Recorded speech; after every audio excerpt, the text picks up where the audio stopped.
I'm Chris from Play Comics, a show where we look at video games based on comic properties and how well they stick to that source material, a part of the GonnaGeek network, just like the show you're checking out now.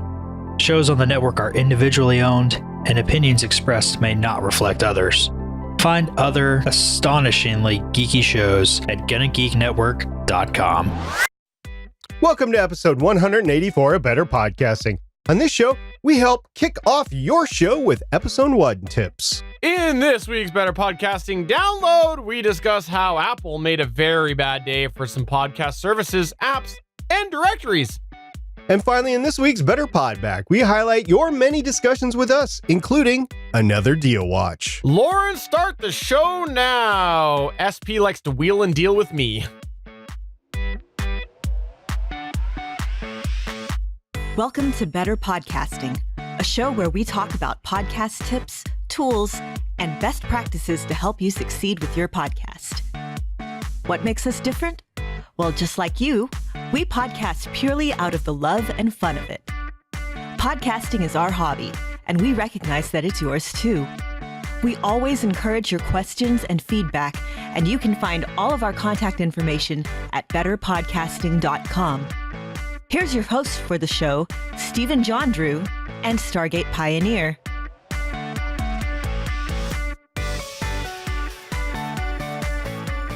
Welcome to episode 184 of Better Podcasting. I am Stephen Jondrew, and I'm pleased to say that SP is here again this week. Hey, SP. Hey, Steven, it's good to be back here. Got the tail end of the cold going, perhaps some allergies mixed in there. And it's just been a heck of a week since we last spoke, and I'm just grateful to be back in the studio giving out some great knowledge for podcasting. Steven, you ready for today's show? I'm always ready for today's show.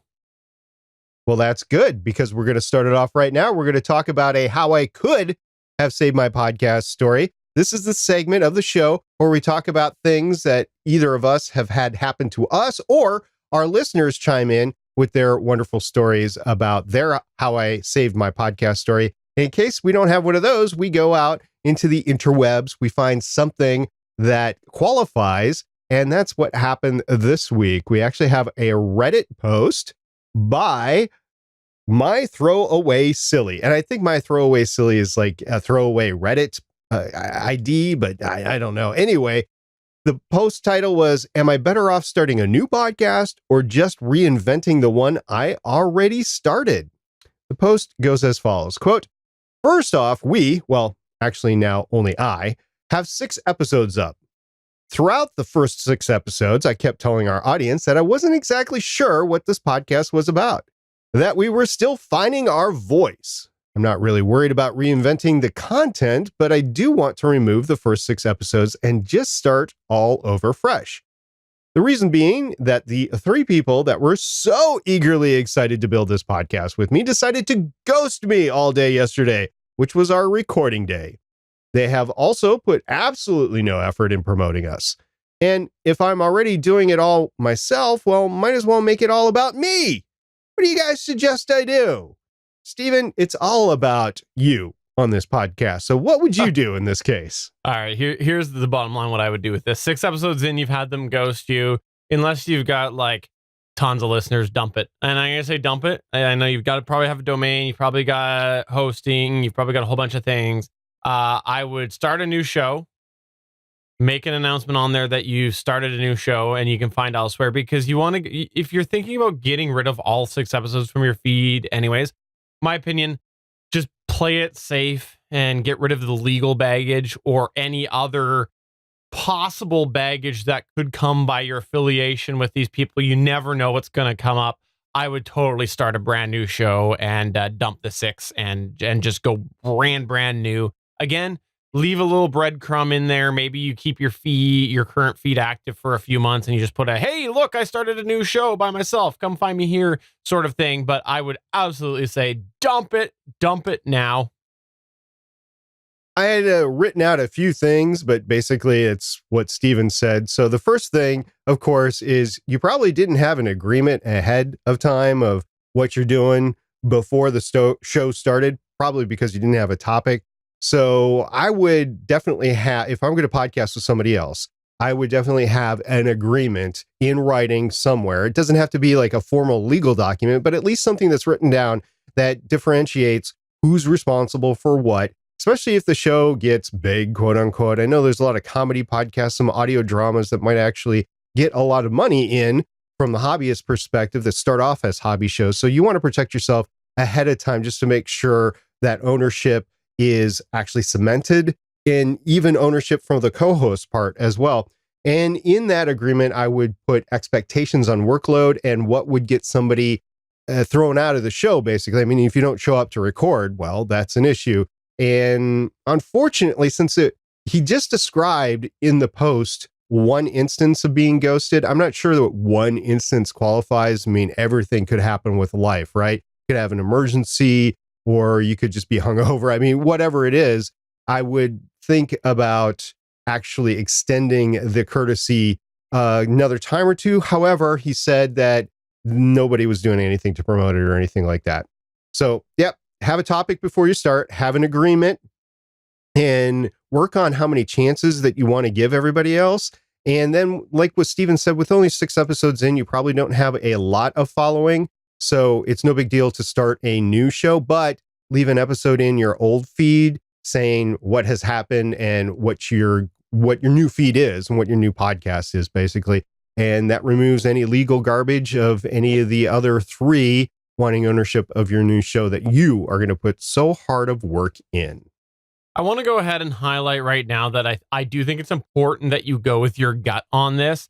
You've said that there's 3 people who ghosted you, and that's a lot of people to have happened to have the world just, go to blank in a handbag on them on the same day, right? So I think that if you're feeling that you were being ghosted and they all ghosted you the same day and you felt they weren't giving you what you needed, you should definitely trust your gut. I think that's a very important thing, because I've been in situations where I've had people who have been stragglers and not wanting to participate on various shows over the years. And honestly, it gets old. It gets old very, very quick. And sometimes it becomes a little bit of a relief when they move on eventually. And it's just something off there. And if you're feeling this six episodes in, like, that's not many at all. I again think that it's important that you trust your gut on this. You want to be having fun. And unfortunately, sometimes that means moving the project in a different direction or a whole new project altogether. Again, I've experienced this sort of thing before, and I'm pretty confident in saying that your gut is probably right on this.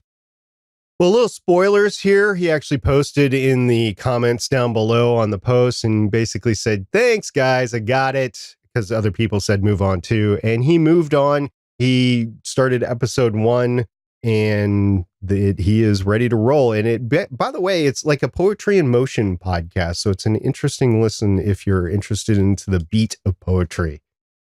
Well, let's go ahead though, SP, and get spooky with our featured top. Oh, that's not the type of ghosting you were talking about?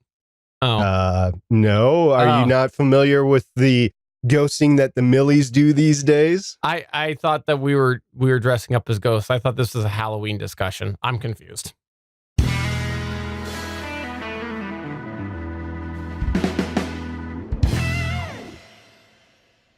All right, continuing our arc here from last week, we're going to resolve it this week. Last week, we spoke all about episode 0s, which right away, let me start and say thanks everybody for giving us feedback over this past week. We got a lot of real positive feedback right from the moment we recorded live through to the moment we're recording now. So thanks everybody for chiming in. It's always great to see what you like.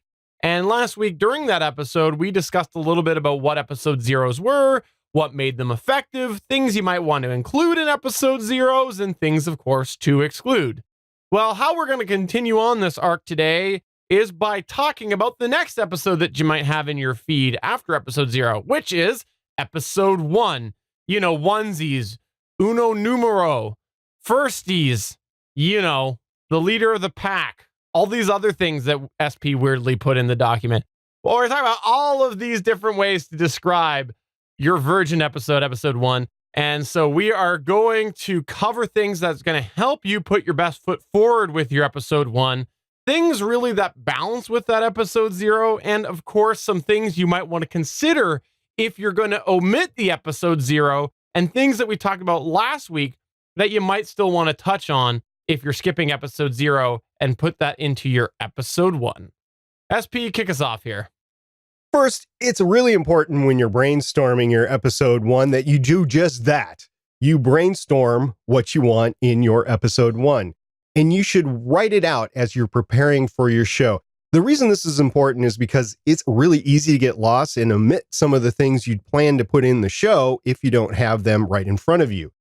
You also might not be used to speaking on a microphone, and your concentration might be divided while you're recording, and that will further lead to you further forgetting stuff. Now, episode 1, ultimately, though, is your time to put your best foot forward, and you might be a little bit nervous about starting that show in general or forget something, and now you might not be accomplishing what you wanted to accomplish. To give you an example, you do a big presentation at work or at school, you think you're all prepared, and at the end of the presentation, they say, thank you very much. You sit down in class or the meeting moves on, and you're like, man, I really wish I would have said X, Y, and Z, and you didn't. So this is your chance to have it right in front of you written down. So we definitely suggest if you're going to do a show, make sure you write down the topics that you are going to be talking about, have them written down on paper or on the screen right in front of you so you do not forget the great content that you want to get out. So we're going to talk about some specifics with episode 1 in a bit, but when you are brainstorming, what you first want to talk about, it's important to remember that this is going to be one of your highest downloaded episodes when people are exploring your back catalog. This could happen years later. This is because often listeners who find you know and want to explore your back catalog, but don't really care about your episode 0 if you happen to have one.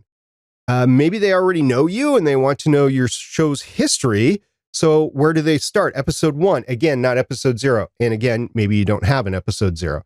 Some of those listeners will actually fade listening to your back catalog because your show has evolved over time. So they'll listen to episode 1, maybe 2, maybe 3. But since your show is so different in the future, episode 1 sticks out to them a lot more. And then they just don't listen until they catch back up to where they first caught you. And who knows where that is? Episode 25, episode 50, episode 100, something like that. So they may not get all of your back catalog. That's why it's important to put your best foot forward with episode 1.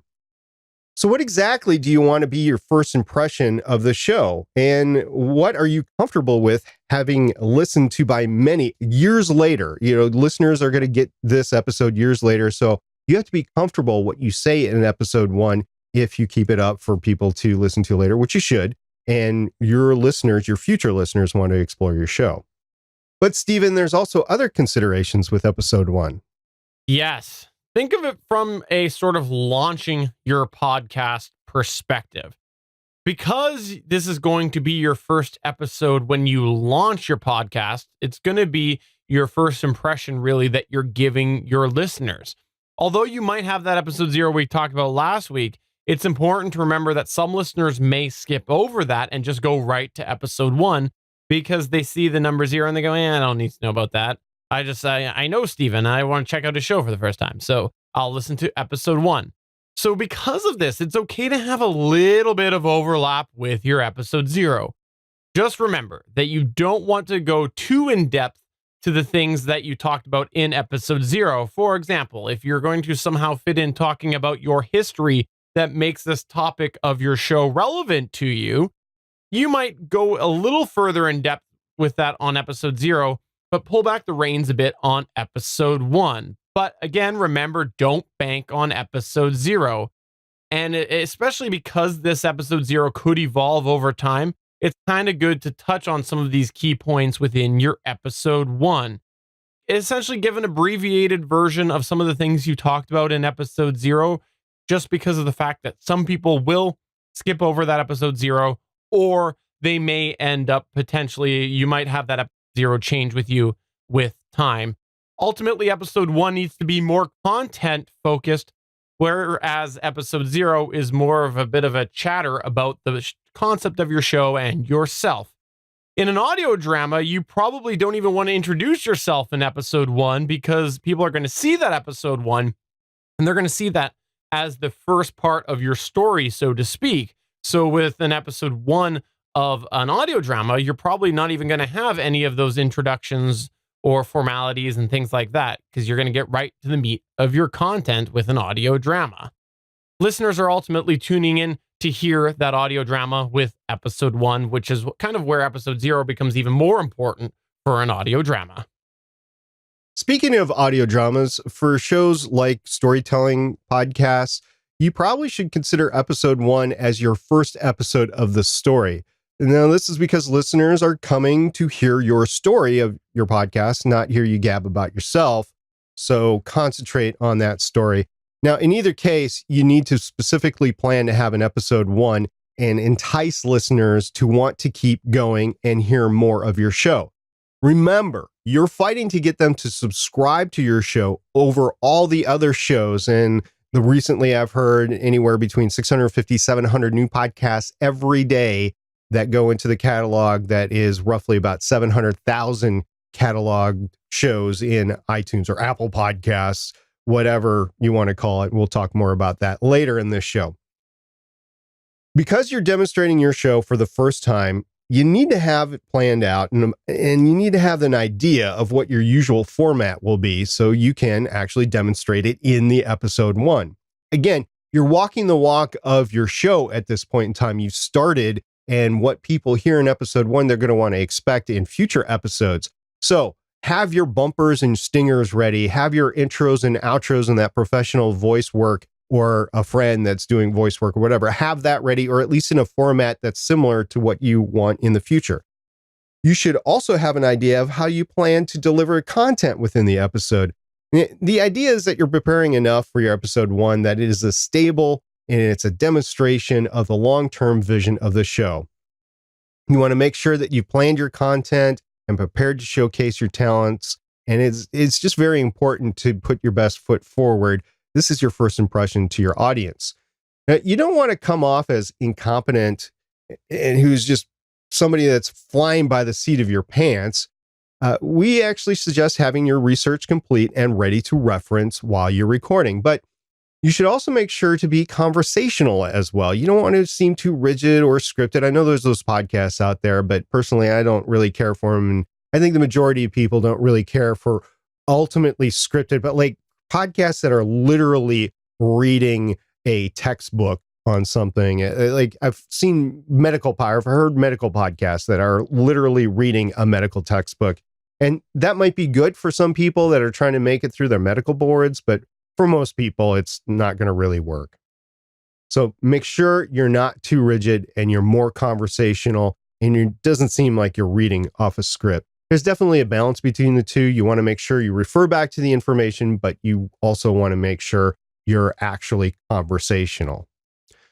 Stephen, we also in the past have talked about doing test episodes. Yeah, test episodes can be really good for yourself before you get to this episode 1 for all of the reasons that we mentioned, being your first impression to your listeners. This is where you're going to go and create an episode that's never going to see the light of day. Maybe some special later that you'll give to your Patreon subscribers, who knows? But this is where you're going to go and test out what it's like to produce an episode. So you'll produce an episode from beginning to end with the intention of not actually publishing it. You're going to practice to see what works and what doesn't work. And this will help you ultimately make that episode 1 launch with higher quality because you've tested it. You've gotten some of those sillies out of your system and you're just a little bit more comfortable with the process. Don't wait too long to be able to sort of get your episode 1 out there. You don't want to get stuck in sort of this test cycle where you're constantly doing, I did this test. No, I don't like that. Let me try again. Let me try again. Let me do another one where and now you're just no longer releasing that episode 1. It's important that you keep that in mind. You should still put pressure on yourself to get over those test episodes and get your episode 1 out as quick as possible. And when you are doing that, don't wait too long either to actually release those episodes because you don't want to have a big back catalog. This is our recommendation. Don't have a big back catalog where ultimately you publish those, people make a good suggestion, and now you have to wait weeks and weeks and weeks to incorporate those suggestions because you have such a large back catalog. While we're talking about this would be a real good opportunity, a timely opportunity for us to remind you that there are benefits of keeping the idea in mind and the concept in mind that episode 1 doesn't need to be your best show. Although you've done those test episodes, you don't want to end up just trying to make episode 1 perfect, because no matter how much you try, episode 1 is still going to be one of your worst episodes. We've talked about it before. SP and I were podcasting long before we started this show. When we look back on our early episodes, we're cringing a little bit because we are getting to know each other a little bit better doing this show. So just have that in mind, that episode 1 doesn't need to be your best show ever. As for the content within episode 1, wisely choose what you plan to talk about. Now, the content you choose to cover doesn't have to be the most discussed issue of your show's topic, but the content that you choose to cover in episode 1 has to be engaging. Now, you could outline your topic in general of your podcast and mention you will cover some of the issues that you're talking about more in the future, as long as the outline itself is engaging to the listener and it intrigues them to want to listen more. You could also choose an issue for a starting point to your show's topic, as long as it is interesting and engaging. There it is again, interesting and engaging. So an issue is just a topic that's part of your larger show topic. Your show has a topic. The things that you talk about, the content that you talk about during an episode, we'll just call it an issue. So that's what I'm differentiating here. So you want to choose an issue or a singular item of discussion for your podcast that is interesting and is going to grab your audience's attention. Now, I'll put this in a school class analogy. Just don't read the syllabus. You want to make it fun and engaging. Go for head of the class, or maybe Robin Williams and Dead Poets Society, where they were really interesting as they were actually teaching or reading this, going over the class number 1, what they're going to discuss in the semester. You want to have your audience be interested, but if your audience is not just interested or maybe just mildly interested, you might have a difficult time bringing them back to subscribe or listen to the next episode that you have. I'll give you a good example of an episode 1. I recently listened to an episode 1 of a topic I had absolutely zero interest in listening to a podcast. I might have some mild interest in the topic, but I had no interest in listening to a podcast on it. So I was asked to listen to it and give feedback, and I did. The way the content was presented, the way the host talked, I was just awed by the way he presented himself behind a microphone and his topic. If I didn't have so many podcasts to listen to already that I want to listen to, I might have actually subscribed to this podcast just because of the way the material was presented. And the episode definitely interested me in listening to more of his shows. This was not the only podcast he had, so it could be a gateway into other podcasts as well. Remember SP's golden rule of hobby podcasting, or one of them anyway, is don't do more than 2 shows. So this particular host, I believe, has 3 shows now, so it's going a little bit over. But anyway, he was doing okay. The host was telling me a story about his topic in episode 1 and how he became interested in it. It felt like he was speaking right to me. The host was telling me he wasn't an expert and that he would be discovering the topic along the way. So therefore, it was going to be what we call a journey podcast, where you follow the host along a journey to learn more about a topic. The host was telling me about his initial likes and dislikes. He was setting the baseline for where he was. The host had his format down. He had the intro and outro he was going to be using, and how often he wanted to record based on the fact that he knew how long an episode was going to take him, given his schedule and experience in recording. The host in the podcast welcomed me to experience the journey with him at the end of the show, and just laid the welcome mat out for me to continue to listen to the show. Now, the host, as I mentioned before, did ask me to review his show. I gave him a few technical pointers. I mean, you're talking about volume and length of music and the intro and outro and stuff like that, but the content, he nailed it. So this is the type of episode you want to have for an episode 1, if you can actually make it intriguing to the listener. It's okay to have some technical glitches along the way, but as long as it's listenable, as long as it's in the same format, and as long as you're actually inviting the listener to listen to more of the content, that's what you want in an episode 1. By the way, the theme of that was a bachelor podcast, and SP is saying that he wasn't actually interested because lawyers have told him to say that he wasn't interested, so that when he launches his Bachelor podcast later, then there's no legal problems there. That's not the topic at all. If somebody's interested in listening to this episode, it's not for everybody. I mean, the contents is about smoking cigars, but if somebody's interested, let me know, and I will gladly link you to the episode 1, because for a first episode, it is still one of my favorite first episodes that I listened to. By the way, we were talking about feedback before. If you want to include feedback in the future in the show, it would be a great call to action at the end of episode 1. Here's a few tips, though, on feedback, especially for an episode 1. Don't expect any feedback for a few episodes. So I wouldn't leave episode 1 with the expectations that you're going to talk about feedback in the next episode, like episode 2. And odds are, even if you do have that teaser or trailer or episode 0, you won't have feedback for episode 1, but you should be ready to accept it. The good and the bad, by the way. You will get some bad feedback, or odds are you might get some bad feedback. I don't know. It depends. Now, this would work even for an audio drama, as we discussed before, to leave that call for action at the end, have it in your outro. You know, where can they go find you? Do they have an available Discord server or Discord channel where they can go and actually chat with you? Is there a voicemail line that they could actually leave a voicemail on how they feel about the story?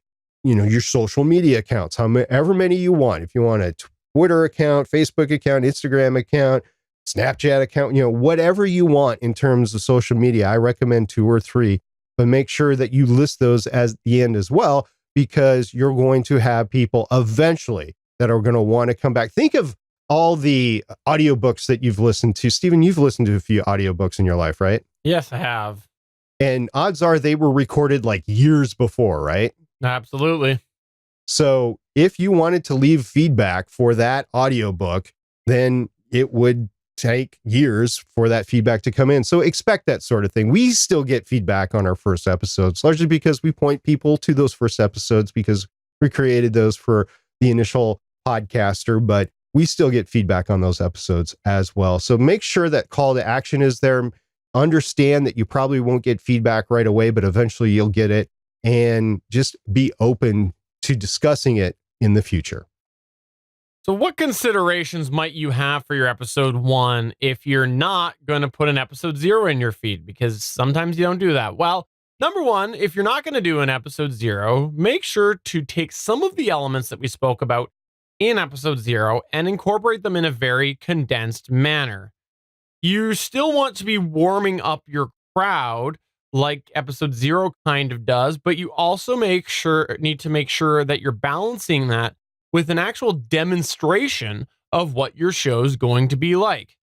A great way to kind of do this is to allocate a little bit of time at the beginning of your episode 1 to do a brief introduction about yourself, your show vision, etc. Sometimes people will do this actually as a cold opening. So if they know that I'm going to start off every episode with this intro, they actually come in cold. And before they do that, they go, "Hey, I'm Steven. I'm starting a brand new podcast. And during this show, I'm going to talk about all of the ways that Stargate Pioneer's hair is fantastic."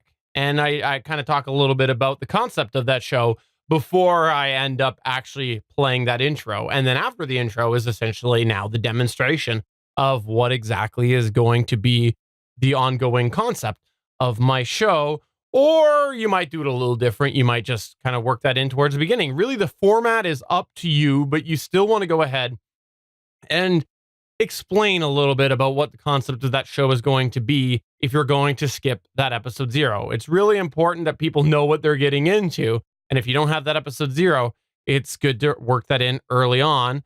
But don't feel that you have to work some of these episode 0 elements in up front. You can actually sprinkle them in or dash them out through all of the different episode 1 throughout the whole thing, where maybe, for example, let's say that you are wanting to talk a little bit with people about how they can give you that feedback, or, you know, your concept for you're going to have a feedback section going forward.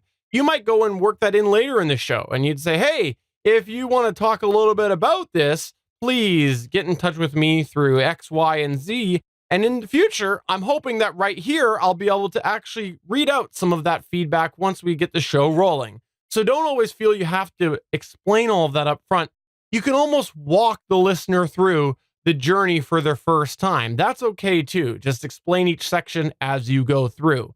Ultimately, though, you really do want to handhold your audience and walk them through your first episode, because you don't want them being confused. You don't want them not being able to follow the concept of your show and just tuning out because you've just gone and thrown a whole bunch of things at them.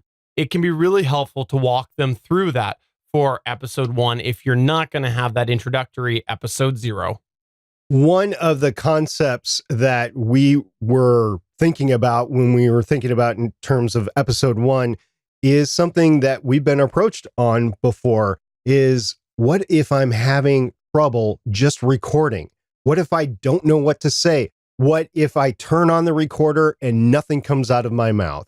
All right, we're going to take a little aside here. Regardless if you're recording an episode 0, a test episode, your episode 1, or one in the future, if you are having problems knowing where to start, just say the first word that comes to mind. Basically, we're talking about what I'll term as podcasters block. Even if that's a term or not, it's what I'm going to call it. It can affect you exactly like writer's block does. But in my opinion, it's a little easier to get over. Just say a word, any word, doesn't matter which word it is. You can take it out in post. Just hit record and start talking. You can go back and redo your intro later. You can redo your episode later. But the important part is to press record and start talking. You can do it. You've been talking your entire life. We know you can do it, because if we can do it, anybody can. So just start talking, and that will help you get over this quote unquote podcaster's block and get your episode 0 or episode 1 out. Or if you're in the future recording episode 184, if that same thing happens to you, just say the first thing that comes to mind, and that will get you started on your way to recording your episode. All right.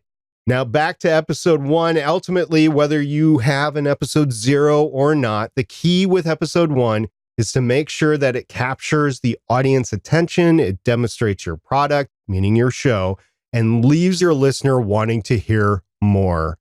I'm going to put this question out to our listeners right now. If you have a thought about episode 1 that we did not cover here, or a question, please get your comments into us. You can catch us on Twitter @BetterPod. You can email us podcast@betterpodcasting.com. We've had several emails over the last week. Thank you very much. And you can always catch us on our Discord server. That's betterpodcasting.com/Discord. That's the invite to get into the Discord. And there's a whole bunch of stuff there from the GonnaGeek podcast network, including a channel dedicated to better podcasting. And I'll go ahead and take this one further. I would love to hear disaster episode 1 stories and how you came back from that, which would make a really good How I Saved My Podcast story. Tell us what went wrong with your episode 1 and how you recovered, because really episode 1s can be very intimidating for people. So please let us know, because hearing those challenges and those roadblocks and people getting over that can be really, really motivating for everybody. That's why we do better podcasting. We love podcasting. We want to talk about it. We want to motivate people. We're just a couple of friendly guys. We'll try to be friendly, who want to encourage others. So please, those stories do really help. Welcome to this week's Better Podcasting Download. Before we get to talking a little bit about some Apple news, let's touch on last week's topic now that Stargate Pioneers had a chance to investigate radio.com a little bit more. Yes, last week we talked about Libsyn adding the destination to radio.com, and I gave my thoughts. Now it's time for SP to give his, because he didn't have a chance to really look into radio.com until this week.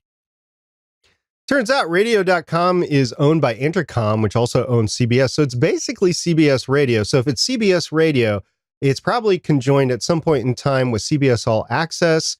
So I'm thinking, if they really want my content, maybe I can finagle a CBS All Access actual account from them for free, so I can watch Star Trek before I give them my podcast. You think that's going to work, Steven? I think that there's probably a bunch of weird licensing things to do with the CBS name and CBS Radio and all of these other things. That's probably keeping them far away, far enough apart that you'll never have that happen. Dang. All right. Anyway, we were wondering what radio.com was last week. That is what radio.com is. I went into the Libsyn destinations. I actually submitted 3 shows to radio.com, and it was easy peasy. The stuff almost automatically populated. It pulled from what was existing in my feed to begin with. I sent it off, and they're in radio.com right now. That's Legends of S.H.I.E.L.D., Starling Tribune, and I did this show too, Better Podcasting. So those are the 3 shows that I did for radio.com. Now, Stephen, you were going to try to submit, I believe, GonnaGeek to radio.com through their individual submission portal. I don't know if you did that yet or not, but at some time in the future, we'll probably have to talk about that. So that's just a simple update that I have. I actually went in and did it, and what it is, what radio.com is. If you have any questions, go ahead and reach out to me. We are the believers that for hobby podcasting, there's very few instances where you don't want your show to be distributed to a new app or hub. So you probably want your show to be in as many places as possible. And if you have this opportunity through Libsyn or through the portal, go ahead and take it, because it's just another place where people can discover your show. Yeah. I think for me personally with radio.com, I think that there's probably going to be more pros than cons. It's not like one of those ones where you go to it right away and they're slapping ads on your service. Like, as a hobbyist, I don't really want to be producing something for free where there's going to be an ad that is going to the listener right away. And I don't think they're doing it yet. It'll be interesting to see what happens here with radio.com. Well, last week you talked about you not being able to actually hear the content, but they serve the ad to you first. Yeah, but that was the radio streams. If I wasn't very clear on that, the podcasts themselves that I previewed did not have an ad on it. So the radio streams are different. In any case, if you want to check out a wonderful 1995 looking website, head on over to radio.com. Check it out there and see if you want your podcast on that. The website sucks. My opinion. Sorry, my opinion, the website sucks. Is that legally safe? I don't know. I think that is, yeah. So we've got another strongly worded rebuttal for Stephen coming up here. We're going to talk about WWDC 2019 and all the podcasting news that came out in the last couple of days. This is the Worldwide Developer Conference that Apple has every year. In the past few years, this has been pretty sporty for podcasters, and Apple has decided to change things along the way. Not necessarily all for the bad. Maybe the way they do it is for the bad. We'll talk about that in a second. The 3 topics that we know of to this date anyway is they went ahead and talked about the Mac OS split of iTunes. Windows will retain iTunes full functionality, but Mac OS will split out the music, the TV, and the podcasting into 3 separate apps. And if you want to sync any of your devices, it will be, I believe, through the Files app on Mac OS, and that's how that will occur. iTunes on Windows will operate as normal, at least for now.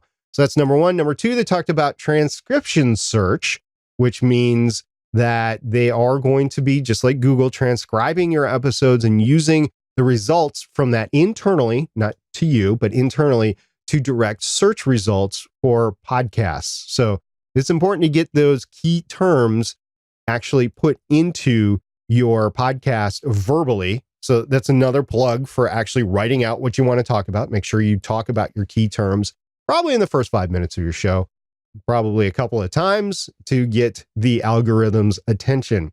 The other thing, which is getting most of the pushback right now, is that Apple has decided, and I think this is a good thing, by the way, in its foundation, they have decided to redo their categories. For those of you that don't know what categories are, they are the basically niche or description of where your podcast falls within the iTunes or Apple Podcasts library, say technology, news, sports, that sort of thing. Well, they've decided to completely revamp it. They've kept some, but they've moved a lot around, and that is not necessarily a bad thing. I think this needed to be done a long time ago and probably redone every year. And it just hasn't been done I don't think it's been done in like 10 years. I don't even remember the last time it was done. Anyway, Stephen, you have something to say about how it was done, though? Yeah. Before I get to the category thing, I just want to quickly touch on the transcript thing. I want to say that I don't have faith in Apple's eventual planned use of the transcript thing. 'Cause the transcript thing is all for search, right? So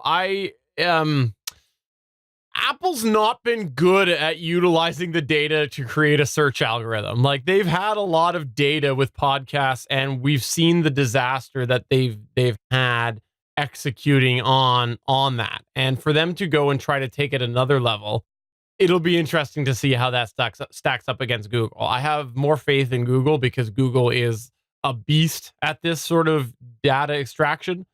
Apple, it'll be interesting to see if it just ends up being more confusion with the way that they execute on that data. So I wanted to go ahead and mention that right now. As for the categories thing, I've mentioned this before. I have issues with the amount of power that Apple has and their ability to be able to just willy-nilly make changes. And I've had a little bit of pushback from some people over the years of expressing this opinion. And it's not like I'm an Apple hater. You know, I maybe play up that card a little bit if you listen to me on the GonnaGeek.com show, but I'll let you in on the inside dirt here. I play it up over there because, like, I regularly recommend people stay with iPhones. I got several colleagues that I say, don't come to Android. You're happy with Apple. You're the type of person to stay with that. My wife, I have relatives. I say, you like it, stay with it. I'm not actually an Apple hater, but what I don't like is how much power they have with the podcast, where they can just go and make these changes and sort of just roll them out there without letting a lot of people know. If you look at the actual Apple podcast email that came out yesterday on June 4th, 2019. Yes, we're recording with someone. Wait a minute. When was the announcement made? This was made on June 4th, 2019 was when an email came out. Okay. When was the announcement made at WWDC? Wasn't that June 4th, 2019? Okay. So they announced something at WWDC, and then they sent an email to all podcasters. Mm-hmm, all podcasters. The same day. The same day. And it talked about the new podcast categories that SP just mentioned. And here's what they say, quote, "You can make changes to your show's category now, and they'll go live on Apple Podcasts later this summer. Contact your hosting provider for further support in implementing the updated Apple Podcast categories within your RSS feed." End quote. That was the direction they gave podcasters. So you go, cool, awesome. So great to hear that they're finally reaching out to the podcast community. They're getting them involved so that they know this is coming down the pipeline. This is coming down the pipeline. Be prepared. We're going to send people your direction. Get that extra support staff ready. You're going to get a lot of emails, to which you head over to podnews.net and you read a wonderful article. And I'll admit, I don't go to Pod News a lot, but I was highlighted this one here. And James did a really good Medium blog, which you can find through podnews.net, where he reached out to several podcast hosting providers and they had no clue. And then he also reached out to several app developers who have podcast apps that pull from the Apple API, and they had no clue. So basically, Apple went and rolled out this change, told people to contact their hosting provider, with very few people or very few mainstream players knowing about it, as far as what the research is currently saying. So wait a minute, Steven, you're telling me that they did not gather up representatives from Libsyn and Podbean and, God forbid, SoundCloud and, God forbid, Anchor and all the rest of the host providers and say, we're doing this, get your stuff ready. Your hotlines are going to be red hot when we put this announcement out. We're going to put the announcement out at WWDC 2019. And then the same day, we're going to send an email out. So you're telling me they hung all those service providers out to dry? Well, that's what is currently looking like. I have not confirmed this. This is the, secondhand information. This is James. He's got some connections and in the industry. He seems to have made good relationships. So I tend to believe it. The only thing that I can say for sure is that Todd Cochran of Blueberry did have some posts out there that said there was some, quote, back channel discussions about the unannounced Apple podcast category shakeup, end quote. He ends up saying, quote, I love how Apple throws the host under the redacted bus. I am looking at the support tickets at 5:12 a.m. in the morning, and podcasters are freaking out as expected. End quote. So that seems to indicate that there is some form of back channel discussion happening between these providers, and that the information that James has is substantiated. Again, secondhand information, I can't say for sure, but it's just a really good example on how Apple has the ability to be able to make these change and make someone else clean up the mess. And there's a lot of people out there who are very quick to defend Apple, and it's ridiculous. When we defend Apple, we end up being in a situation where we give them more power and we let them continue to do this thing. Because you know what? If you cleaned up their mess once, they know you'll clean it up again. They'll just keep knocking that plate off the table. Hey, SP is going to clean it up. Why do I got to clean it up? First of all, I won't clean it up because I'm not one of these podcast host providers. And second of all, so this was Todd Cochran from Raw Voice Media, right? This was, yes. This was Okay. Todd Cochran of Blueberry, Raw Voice Media, New Media Show, all of those things. So he's talking about back channel communications. Did anybody else corroborate this? I can't say for sure. I don't know. I haven't seen anything, but so I don't know. Okay, so Todd Cochran is letting out that there are back channel communications, and he's doing so unilaterally. Nobody else is corroborating it. Not that I've seen, but I've been at work all day, so maybe I'm wrong. I don't know. Have you heard anything? No, I haven't heard anything either. We're recording this basically the day that this has been happening, so I've been at work all day.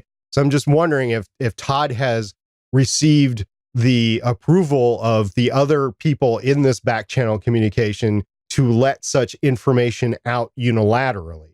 I'm not sure. Yeah. Oh, okay. Wow. Why? Okay. I mean, if I'm talking to somebody back channel, I'd probably want that stuff to remain quiet, but that's just me. So I don't know if you're ever in a back channel communication with somebody, you'd want to leave that back channel. As Steven said, I'm lock, stock in line with what he's talking about here. If you haven't picked that up from the questions I've been throwing his way, I am concerned that Apple is just unilaterally making these changes, and it wouldn't be too bad because this is WWDC. So this is meant for them to tell that we're making these changes in the future, but then to go ahead and send out an email for all these people to go contact their media host providers that same day. Not in the future, contact them. They don't know what's going on right now, but let them get a couple of weeks under their belts or something like that. To send that email out today without coordinating with at least a few of the main players, that's irresponsible on Apple's part. And that's in my opinion, but that is irresponsible on Apple's part. And like you said, there will probably be all sorts of people that say Apple has done more for podcasting than anybody else in the last 15 years. I can't disprove that because they do get a lot of the downloads through them. But at the same time, make it a little easier on the community that's trying to work with you and trying to defend you and your actions. Just to throw them under the bus like that ain't cool, Apple. Yeah, so we'll see. I just hope that we get to a point that Apple can stop doing this because, I've got issues with some of the way some of the players out there handle support tickets or handle certain things and whatnot. And I've not always made that a secret. I've not necessarily kept that a secret, I should say. But I genuinely feel bad right now for the hosting providers, their support companies or support agents that are getting these. Because I know that many of these big companies in podcasting, the big players, don't have that many support agents involved. And for them to get inundated with these tickets and honestly not have an answer at this point, because that they're going to have to evaluate all of the changes and the things that could come from making those category changes. Because again, there's app integration, things like that. Are those apps ready? It's going to be frustrating for them to try to handle this, keep their customers happy, and also get their ducks in a row for when this happens. So I genuinely feel bad for them right now. And, hopefully it'll work itself out in the end. And hopefully Apple will be a little bit smarter next time. And who knows, maybe there'll be a couple of players that come out that are big podcast players and say, hey, we actually did know about this. Who knows? It's true. So if I'm a podcast media host provider, one of the major ones with tens of thousands of shows that I'm providing for, what my plan is for WWDC 2020 is the week before WWDC, I have all my staff complete all their projects. I sit them down and say, we are going to watch this announcement together. And then after the announcement, we're going to immediately start working on whatever changes they say that are going to have to be made so we can have an answer for our customers in a day or two. I think that's going to be the way that they're going to have to do just to save face, because, oh my gosh, I can't imagine the amount of avalanche of tickets that were filed with all, or calls or emails or whatever were filed with all these podcast media hosting providers. This is ridiculous. So if you want to go ahead and find out more about how to change your category, please email stargatepioneer@GonnaGeek.com. That's the official support ticket for this. Cheers, mate.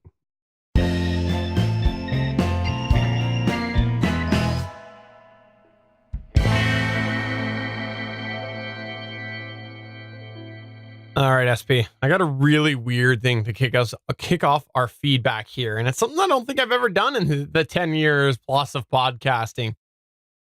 I can't find feedback, Stargate Pioneer. So here's the situation. On the weekend, I was out and about and I saw something come up on my phone. It was a notification and I thought it was an email notification. And you know how you see like a brief, quick synopsis, like, you know, like a line and you see the subject and whatever it is. I swear I got an email, somebody asking me something about the Zoom LiveTrack L12. And then when I went to go reply to it later, when I got home, because I was out and about, I couldn't find it. I looked on Discord, I looked on Facebook, I looked in my email, I searched LiveTrack, I searched Zoom, I looked through all of my things, and I couldn't find it.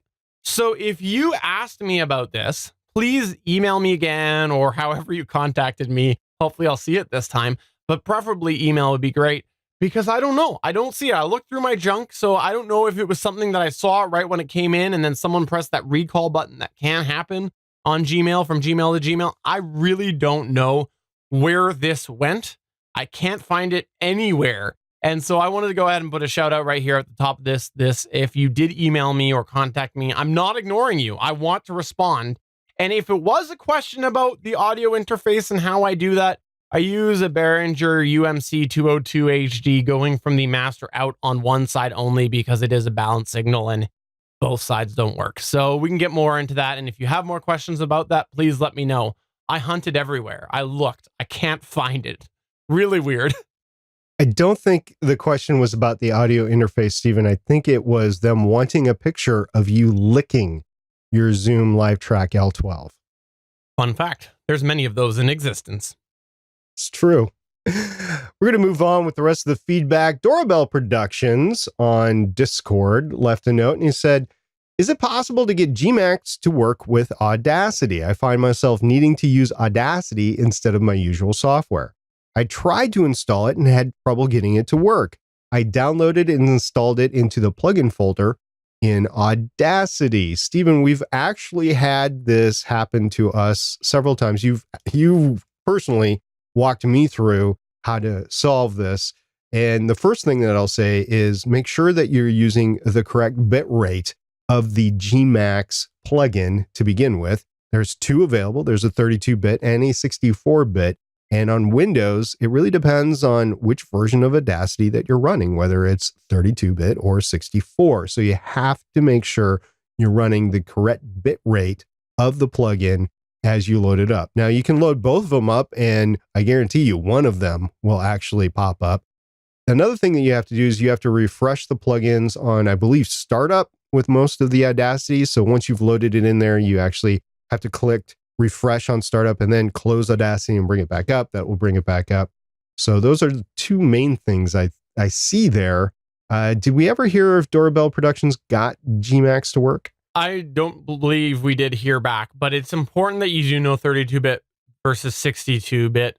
for what Audacity you're running, keeping in mind that you can run 32-bit Audacity under 64-bit Windows. You can, and if you're running 64-bit Windows and you end up installing 32-bit Audacity, you'll have to have the 32-bit Gmax. That is a very important thing to pay attention to.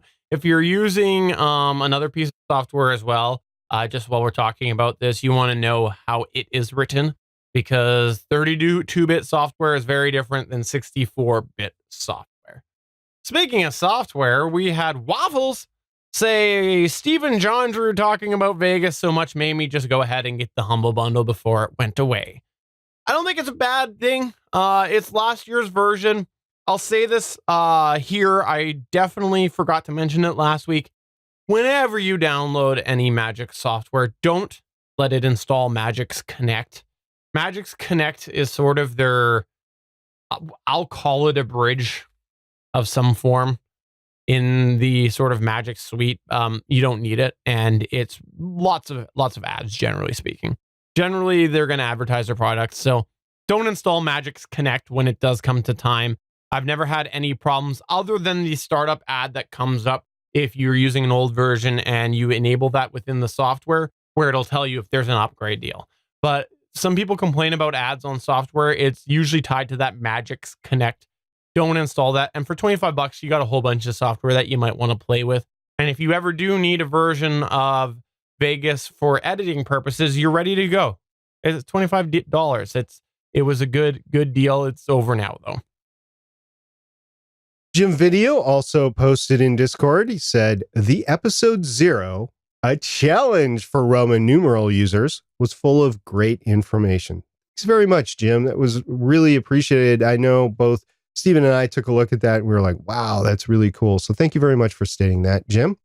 Waffles also posted, I swear, Stephen, if I get hit listening to the latest episode again, I'm going to only listen a month behind. Ouch, man. That hurts. Both the fact that he got hit in his car listening to the latest episode of Better Podcasting, this was a while ago, we talked about it a couple episodes ago, and the fact that he's prepared to listen to Better Podcasting a month in arrears. That's okay. As long as he's listening to me, I'll go ahead and accept it. We also have Mystic Mike say, hey, so happy I discovered your podcast. It's been so helpful. Had a 12-hour car ride yesterday and binged through quite a bit of them and have learned so much so far. Thanks for the amazing work you guys do.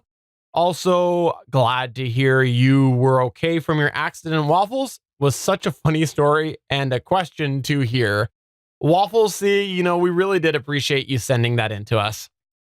We did.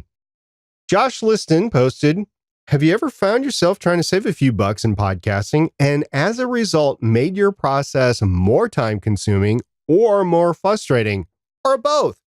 Last month, I canceled Adobe Audition, which is approximately 30 Australian dollars a month, as I thought that's one big cost I could get rid of straight away. Since then, using only Audacity for Mac to do post. Note, I love Audacity as a recording tool. It's been taking me longer to edit, longer to process, longer to encode, and some of my favorite, spelled with a U, by the way, favorite plugins don't work.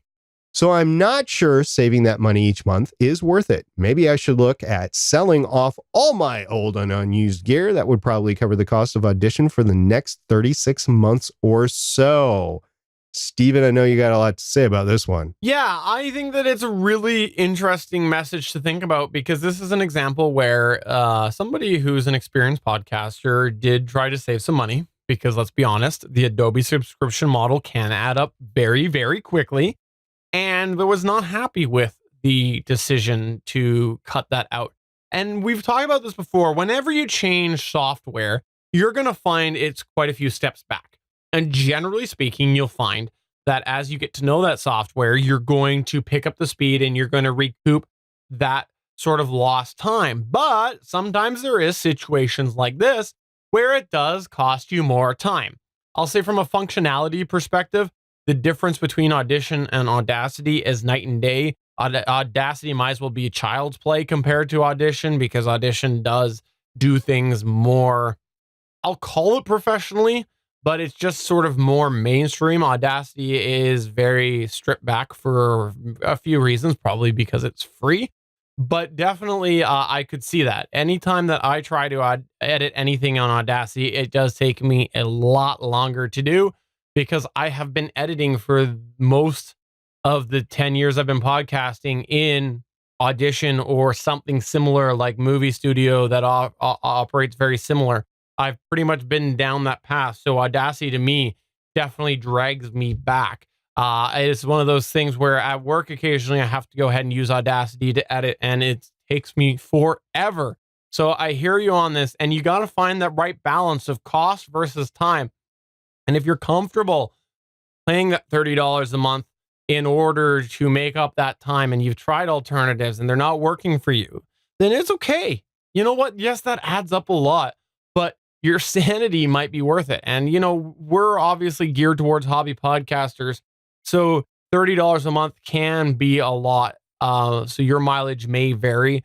I'll say that's one of the reasons I got out of the Adobe infrastructure. I found many tools that replaced what it was that I was using in Adobe, and from graphics to audio and video editing. I've been pretty happy with my solutions, and honestly, the solutions I have, they do lack a little bit compared to my Adobe products that I was using, but I'm willing to put up with those issues to save that money. So that was the choice I made. Looks like Josh is making a different choice.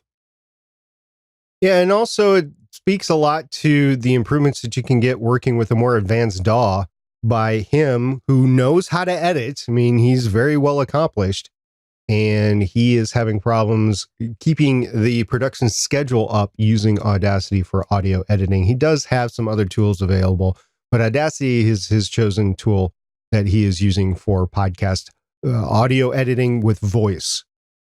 We also had another deal posted by Damien, the DM from, let's say it together again, Stephen. Aurelia Pod. Every time it gets slower. Anyway, he posted another humble bumble of streaming software. Now, before we were talking about video editing software, and with the Vegas suites, which Stephen and I use, the Magic's movie studio portion of it, this is streaming software bundle. And I think if you're even looking at any sort of streaming, that this would be a great gateway to get into it. Not only is it cheap, but you're supporting charity in the process. So I would go ahead and do it. And that was today. So if you're listening to this live, go ahead into our Discord and find the link to the Humble Bumble that Damien has posted. Humble Bundle, SP Bundle. Also, I just want to give sort of a bit of information on what's in this. If you are thinking at all about live streaming, there are a couple of tools in here that we've talked about before.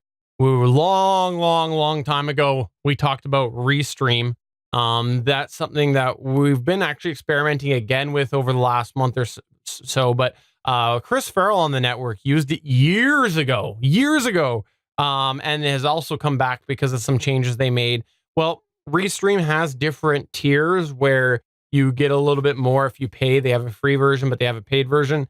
And there is some free months of that included. As well, there is in the highest package 1 year of the XSplit premium license included in the highest tier at the $25 as well. XSplit is the video software that we use for this show. If you're thinking about giving it a try, you're probably not going to find a better deal than this right now. I have to say, I don't really have a purpose to get the XSplit premium license because of the fact that I own the lifetime license, but I'm probably going to do the $25 just because, again, there's the charity factor. I'll be honest, whenever I buy a Humble Bundle, I do generally increase the amount that goes to the charities. I do that. And the Restream, I'm going to do that so I can play with that for a year.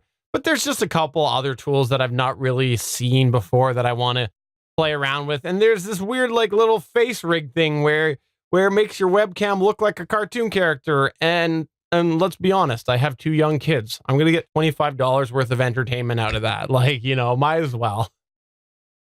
Absolutely. Now, to finish off the feedback section, I just want to go into a little appreciation to our listeners. A lot of you reached out to me personally after last week's live recording. For those that actually listened in post, you might have not have actually heard or seen a lot of the effects that the cold was taking on me. Last week was a very trying week, and it wasn't just me being sick. There was a lot of stuff going on in my life, not all of it great. And apparently it showed in the podcast recording itself, and several of you reached out to me. I'm not going to call you out personally because a lot of people did, and it was all private. So I just want to say thank you to each and every one of you that reached out. Those that did reach out, I talked a little bit about what was going on last week, and you all understood, and you all were very thankful that everything was okay in my life. And I just want to say I sincerely appreciate you reaching out to me last week, and all you had to go on was a live recording. It really meant a lot to me. So thank you very much. So if you got something you want to say to us, please get in touch with us through any of the ways. You can go ahead and find us at facebook.com/betterpodcasting. You can go ahead and tweet us at betterpod or email podcast@betterpodcasting.com. We would love to hear from you. So for episode number 184 of Better Podcasting, I'm Stephen Jondrew saying this was episode 1? What? I'm confused.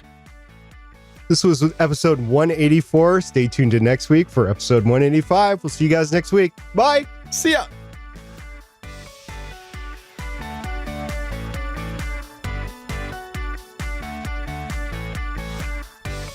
Thank you for listening to another episode of Better Podcasting. We want to hear from you. You can find all of our contact information at betterpodcasting.com. If you like the show, please consider giving us a 5-star review in iTunes. We encourage you to check out all of the other geeky podcasts available at GonnaGeekNetwork.com. This has been a GonnaGeek production. Thanks for listening, and we will see you again next week.